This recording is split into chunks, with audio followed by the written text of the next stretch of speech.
Hello mga bata! Handa na ba kayong matuto sa ating tatalakayin ngayon? Sa ating mathematics class, grade 7? So, okay, let's go on. Our quarter 3, week 3 objectives, at the end of the lesson, you should be able to, number 1, define and illustrate the different kinds of line. We have letter A, parallel lines, B, intersecting lines, C, perpendicular lines, D, skew lines, E, concurrent lines, F, transversal line. Number 2, define and identify the angles formed by parallel lines cut by transversal. We have letter A, alternate interior angle. Now, letter B, and alternate exterior angle. Letter C, corresponding angles. D, interior angles on the same side of transversal. E, exterior angle on the same side of transversal.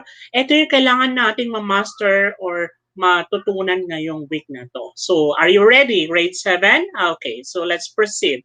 So, we have the word or the different kinds of line. Meron tayong parallel lines, perpendicular, and intersecting lines. So, dito yung first figure natin, anong tawag kaya sa line na to? Okay, we call this parallel lines. So, yung pangalawa naman natin, we call this perpendicular lines.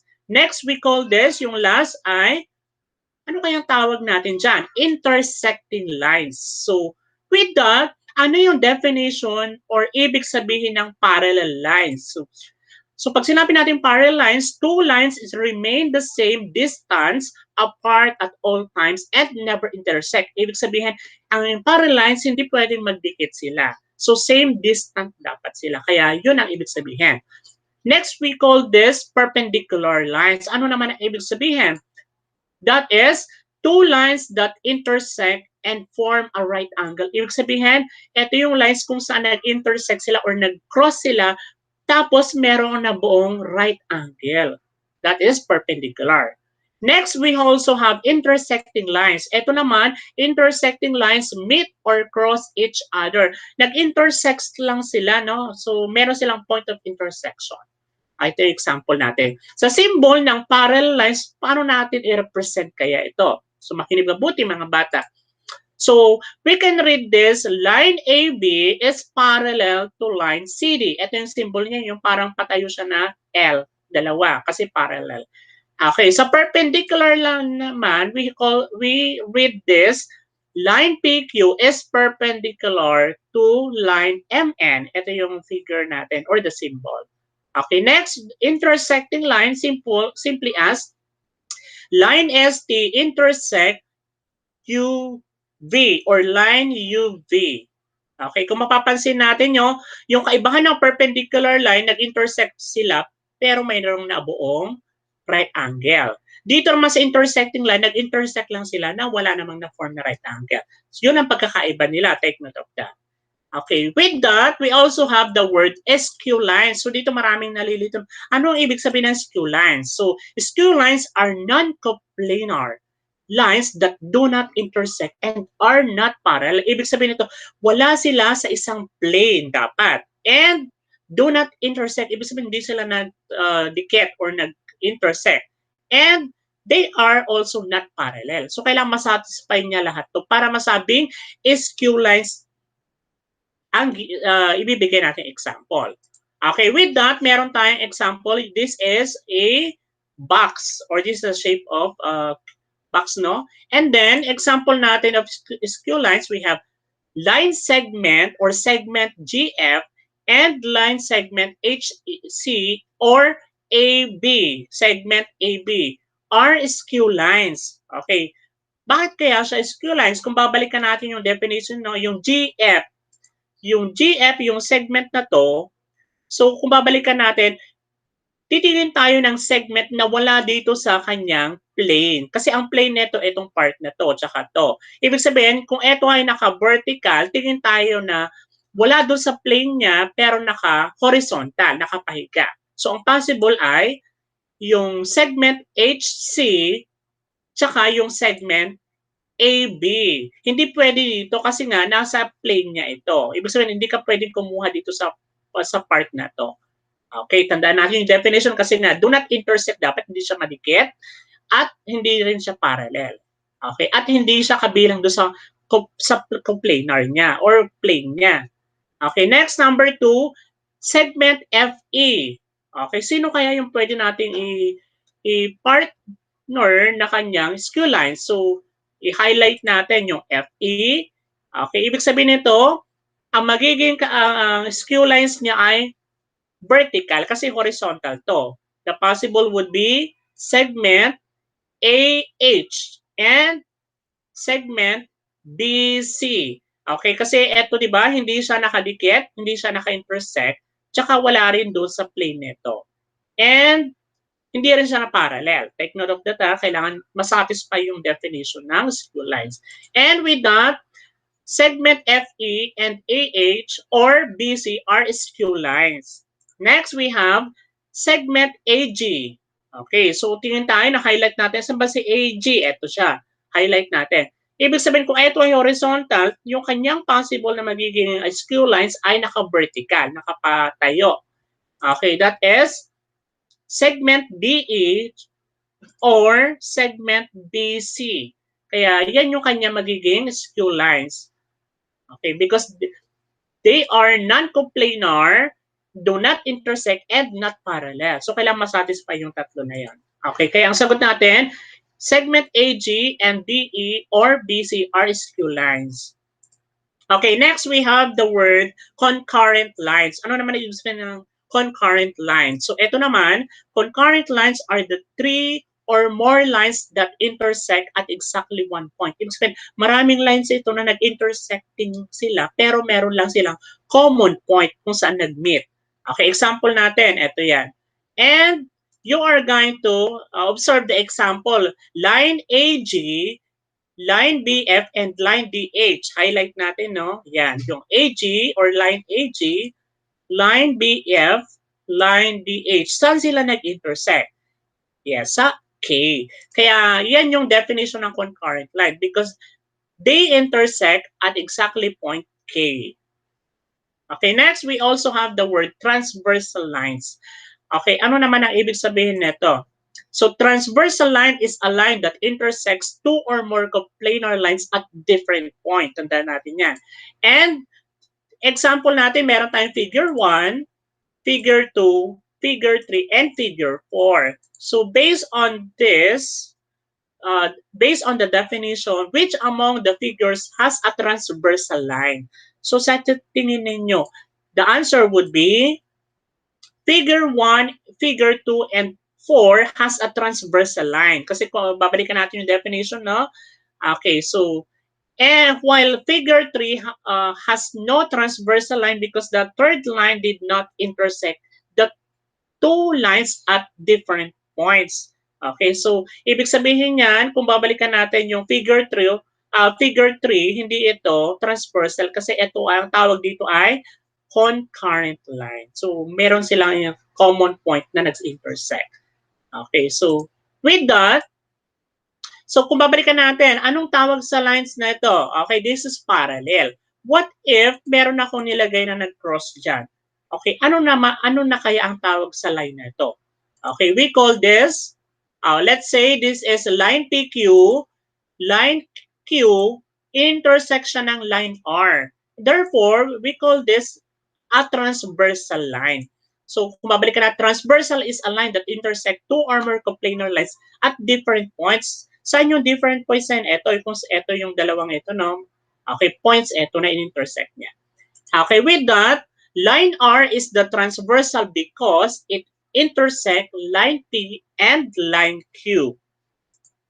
Okay, so example natin, so line L is the transversal because it intersect line M and line L. Sige nga, can you identify the transversal of this figure number 2? So line C is the transversal because it intersects line A and line B. Okay, another we have, how about this figure?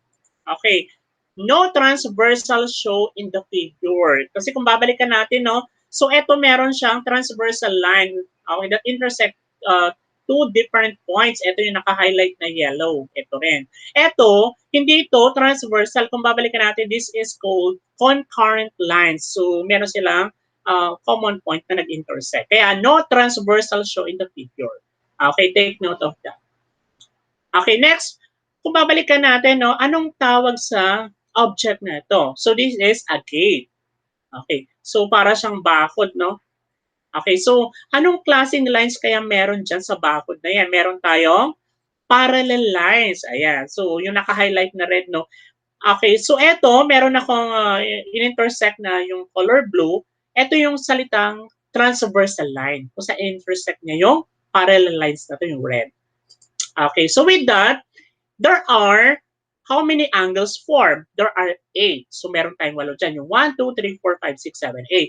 With that, meron tayong tinatawag na exterior part, interior part, tsaka exterior part. Okay, so obviously makikita niyo sa loob, interior yan. Labas, eto, exterior. And with that, you are going to determine or identify what is interior. Sige nga. So, the angles lying between parallel lines are called interior. So, while exterior angles, the angles lie on the outside region. Nasa labas sila. Parallel lines and the transversal lines are called exterior angles. So, ano-ano yung mga interior angles natin?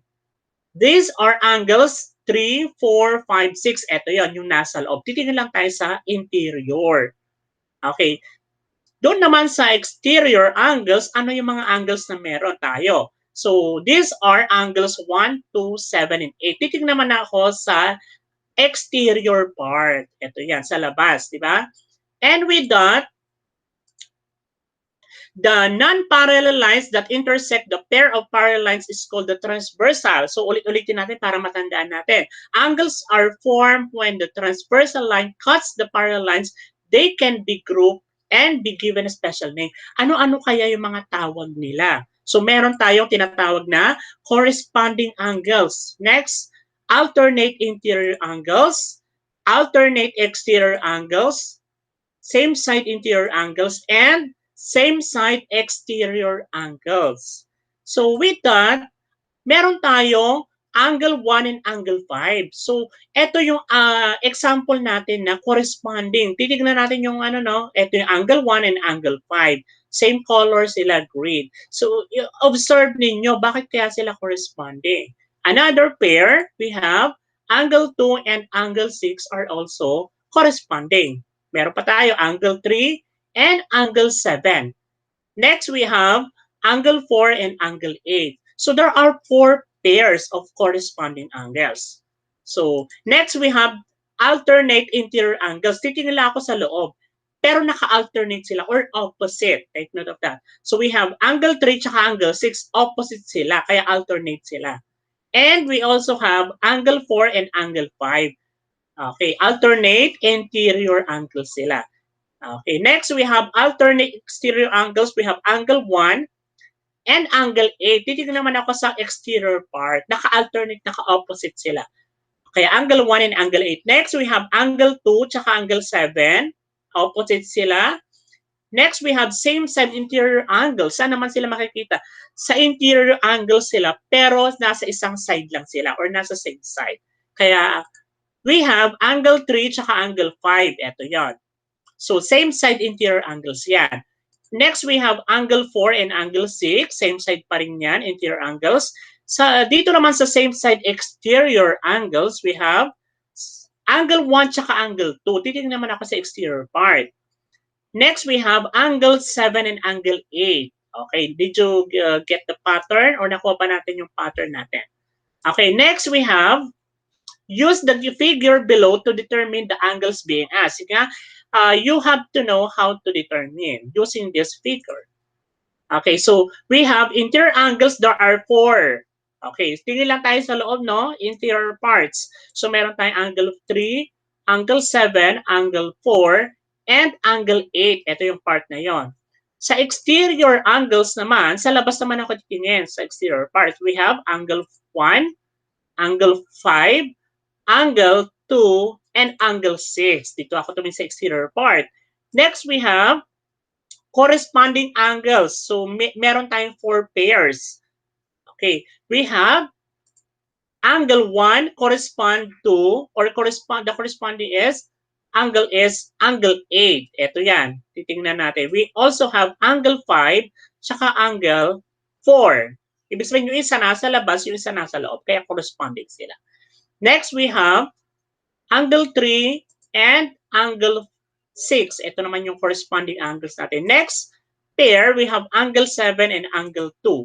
They are called corresponding angle.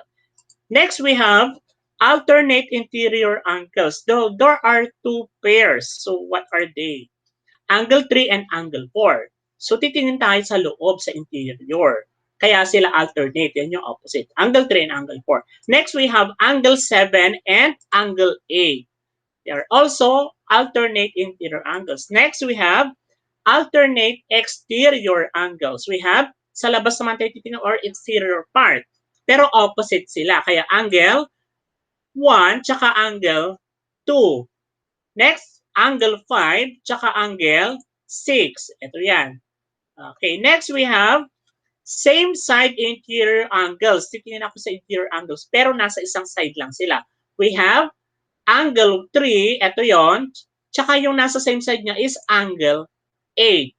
Next, we have angle 7 and angle 4. Next, we have same side exterior angles naman. Doon ako titingnan sa part, doon sa exterior or sa part ng ano niya, region na yan. And we have angle 1 and angle 5. Next, we have angle 2 and angle 6.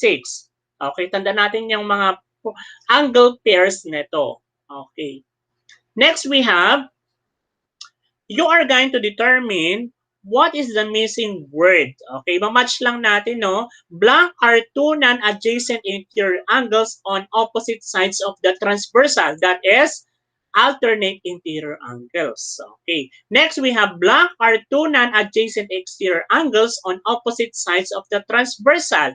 So, andun yung clue natin, no? Kaya ang sagot natin dyan, alternate exterior angles. Okay. So, andun yung clue. Opposite kasi alternate. And they are exterior. Take note of the clue.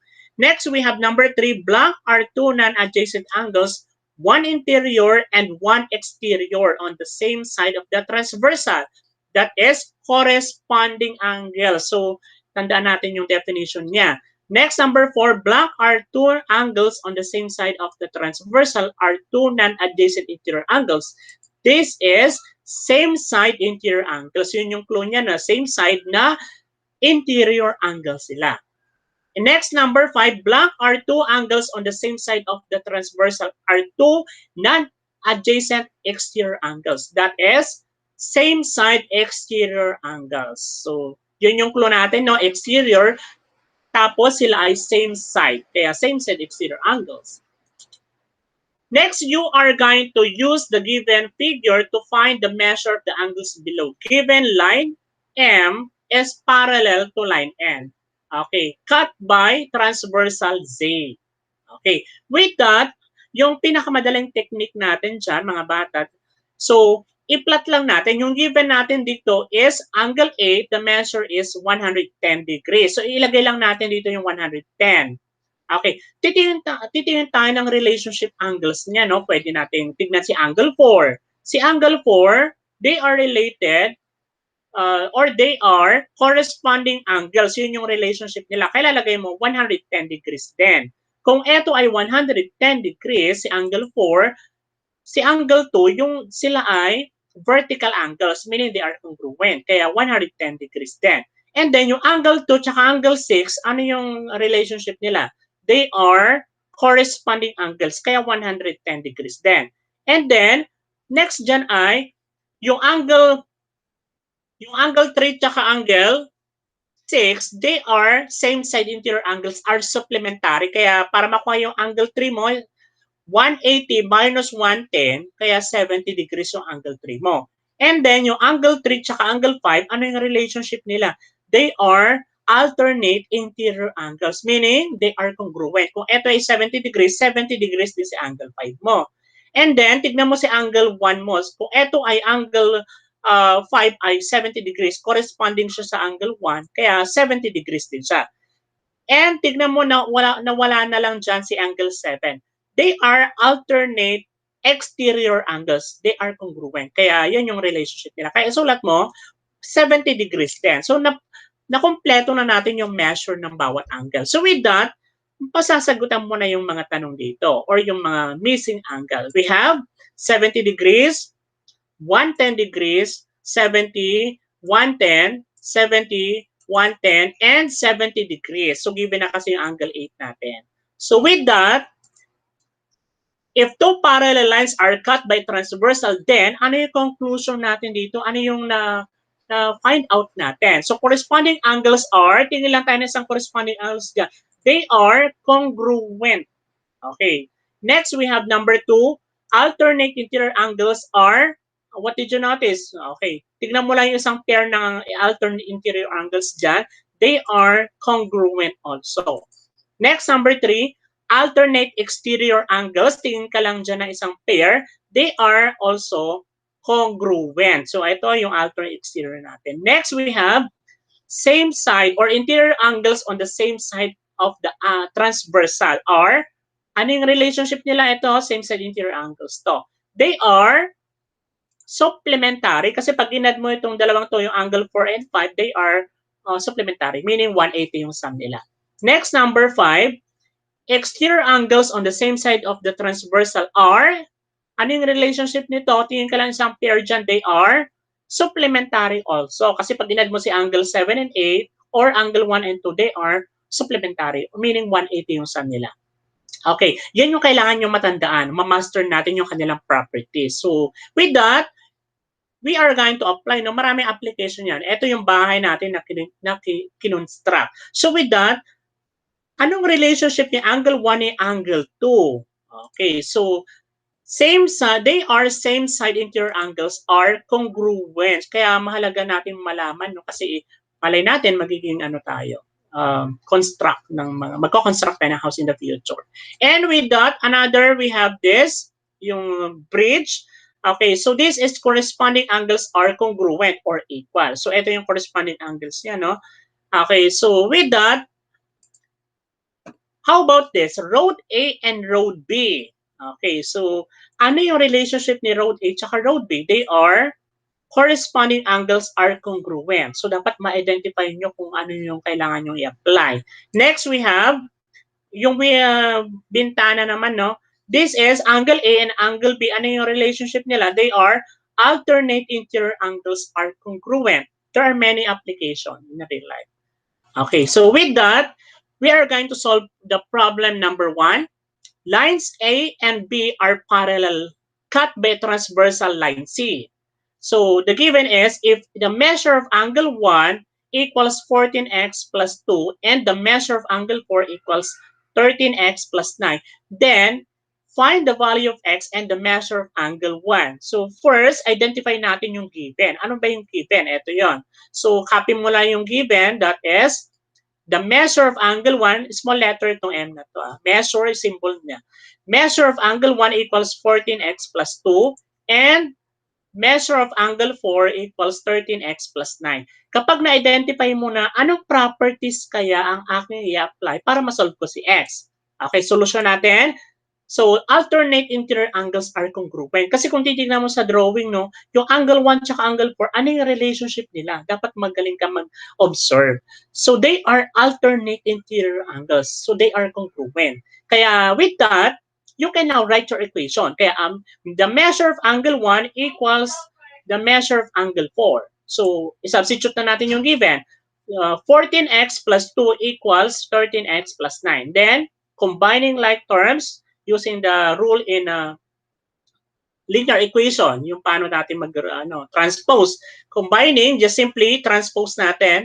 Ibig sabihin, lahat ng merong variable, ilipat natin sa kaliwa or sa isang side. Lahat naman ng constant mo or yung walang x, nasa right side or nasa isang side.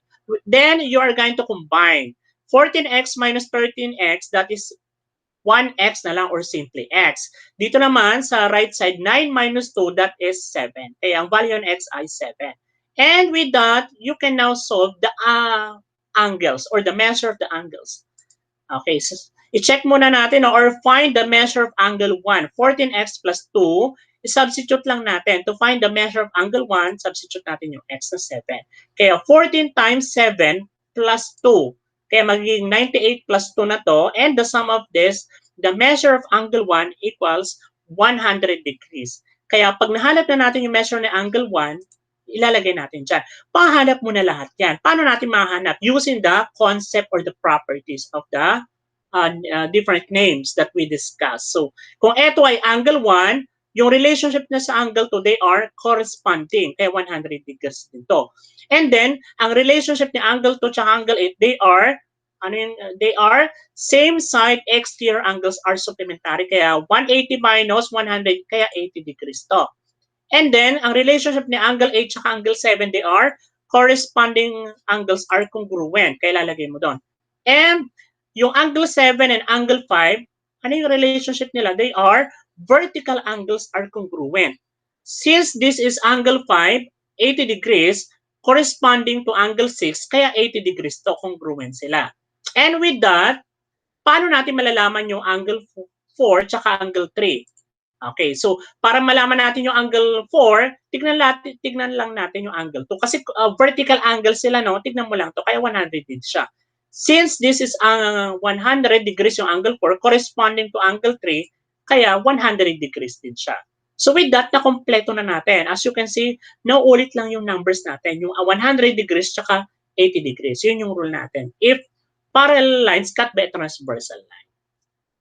Okay, so with that, another problem we have, lines R and line S are parallel, cut by a transversal line T. If the measure of angle 2 equals 2x plus 10 and the measure of angle 3 equals x plus 5, then find the value of x and the measure of angle 2 and 3. Dito naman, after mahanap si x, hanapin mo lang yung angle 2 and angle 3. Yun lang yung kasi hinihingi sa problem natin. And with that, identify the given. So dapat marunong ka mag-observe dun sa iyong given problem. So we have the measure of angle 2 equals 2x plus 10 degrees and the measure of angle 3 equals x plus 5. And then, tignan mo dito sa drawing mo. Ano yung relationship ni angle 2 tsaka angle 3? Yun yung magiging solution mo. They are same side interior angles are supplementary. Ibig sabihin, yung sum ng dalawang ito, yung angles na to, 180 sila. Okay, with that, you can now write your equation. The measure of angle 2 plus the measure of angle 3 equals 180 kasi nga sila ay supplementary. Kaya substitute natin yung given. 2x plus 10, ito yung measure ng angle 2, and the angle 3 is x plus 5. Kaya inad natin to. And equals 180. Combine natin yung 2x plus x, that is 3x. And 10 plus 5, that is 15. Okay, i-transpose natin yung 15 sa kabila, magre-reverse ng sign. Kaya magiging 3x equals 180 minus 15. And what's the difference of 180 minus 15? That is 165. Or meaning, shortcut na natin, divide both sides by 3 para matanggal yung 3 dyan. And cancel na si 3. What is 165 over 3 or divide by 3? That is 55. So kapag nahanap na natin si x, you can now solve or find the measure of angle 2. Substitute lang natin doon sa given expression. That is 2 times 55 plus 10. And that is 120 degrees. Yun yung measure ni angle 2. Okay, so isusulat mo na siya dito. Okay. Another we have, find the measure of angle 3 equals x plus 5. So, substitute lang din natin yung x na 55. So, we have 55 plus 5, that is 60 degrees. Yun yung measure ni angle 3. And ilagay na natin dito sa ating drawing. So, 60 degrees si angle 3, si angle 2 ay 120. Kapag inad natin yan, di ba, 180 sila because they are supplementary. Yun yung rule natin doon sa same side interior angles are supplementary. Okay, so no need to find the other angles kasi hindi naman siya kinakailangan sa problem. Depende sa given yon kung tinatanong or hindi. Okay, so next problem, lines P and Q are parallel cut by a transversal line R. So find the value of x. So madali lang to, hanapin lang natin si x. So identify first the given. We have 17x minus 4 and 12 plus 15x degrees. And then, kapag na-identify mo na yung given, anong properties kaya ang ating i-apply? So, tignan mo yung relationship nila. No? Ano yung relationship kaya nila? So, yan yung solution natin. So, they are corresponding angles are congruent. Ibig sabihin, equal yung measure nito. So, with that, you can now write your equation. 17x minus 4 equals 12 plus 15x kasi congruent sila, equals. And then combining like terms, meaning you have to transpose yung variable dapat nasa left side. Yung constant mo nasa right side. Pero kapag tinranspose mo, magre-reverse siya ng sign. Kaya magiging 17x minus 15x equals 12 plus 4. And we have 2x equals 16. And you're going to divide both sides by 2 para ma-cancel natin yung 2 dyan. Okay, with that, cancel si 2. What is 16 over 2? That is 8. So with that, yan na yung value ng x natin. Kasi no need to find the remaining angles. Okay, so i-check lang natin, no, paano kung hindi ka sigurado. Check mo natin. So 17x minus 4 equals 12 plus 15x. Substitute lang natin yung x dito sa given natin sa equation. That is 17 times 8 minus 4 equals 12 plus 15 times 8. Kailangan pag sinimplify ko to, parehas lang yung measure nila or yung number. 136 minus 4 is equal to 12 plus 120. Yes, they are equal. So kapag nag-equal to, meaning tama yung sagot mo. Okay? So with that, isulat mo na doon yung 132 degrees. Makikita mo na they are congruent because they are corresponding angles. Okay, for the last number problem, we have lines L and line M are parallel, cut by transversal N. Find the value of y. Okay, with that, so identify natin yung given. So always this, no, 7y minus 55 and 3y plus 53 degrees. And then, yung solution natin dyan, tingnan mo doon sa drawing mo, ano yung relationship ni yung given natin sa angles. They are alternate exterior angles are congruent. Kaya magiging equation natin would be 7y minus 55 equals 3y plus 53. And then you can now combining like terms, ito transpose mo yung merong variable at yung wala doon sa kabilang side. And with that, 7y minus 3y equals 53 plus 55. Kapag sinubtract natin yung may y dyan, that is 4y. Dito naman pag inad natin yung 53 plus 55, that is 108. And then, kailangan matanggal si 4 dyan, kaya di-divide natin both side by 4. And cancel si 4, x na lang matitira. What is 108 over 4? That is 27. So, eto na yung value ni y mo. This is y. Okay, so if you are going to check, i-check mo lang para ma-sure ka kung tama ba. So substitute lang natin yung 27 do sa y. Kaya 7 times 27 minus 55 equals 3 times 27 plus 53. And that is 189 minus 55 equals 81 plus 53. And they are equal to 134. Kaya makikita natin, isulat mo na doon. Kaya they are congruent because they are alternate exterior angles are congruent. Okay, so with that, you are going to match column A to column B to determine kung natuto ba tayo sa ating lesson. Number 1, angle 1 and angle 7. Ano ang tawag sa kanila? Kung titignan natin yung figure natin, no, yung angle 1 and angle 7, what do you call this? Okay, nandito sa pagpipilian natin, A to G. They are letter G. Ano yung G natin? Corresponding angles ang tawag po dyan sa 1 and 7 or angle 1 and 7. Next, angle 2 and angle 7. Ito yan. Ano yung tawag naman sa angle 2 and 7? They are letter B. What is letter B? Alternate exterior angles ang tawag doon. Number 3, angle 7 and angle 8. Ito yan. Ano yung tawag sa relationship ng angles na to? That is letter A. Same side exterior angles. Next, we have number 4, angle 3 and angle 6. Letter F. That is alternate interior angles sila. Number 5, angle 4 and angle 6. They are letter C. Same side interior angles. Okay, next, number 6, angle 2 and angle 3. That is letter D. vertical angles sila. Take note of that, ha? Babalikan natin yung mga concept nung nakaraan. Dapat maiugnay natin. Kaya they are vertical angles. Next, number 7, angle 5 and angle 7, that is letter E. Linear pair sila. Take note of that, ha? Linear pair sila. Ibig sabihin 180 yung sum nila. Okay, so I hope you learned something for this. So with that, you are going to answer kung natuto ba tayo yung quiz 3 natin, no? So all about angles formed by parallel lines cut by transversal. This is 50 items to determine kung natuto tayo. So don't forget to watch first before you answer para ma-master natin yan. So with that, so don't forget to subscribe to my YouTube channel. Okay, so goodbye. We'll see you next time.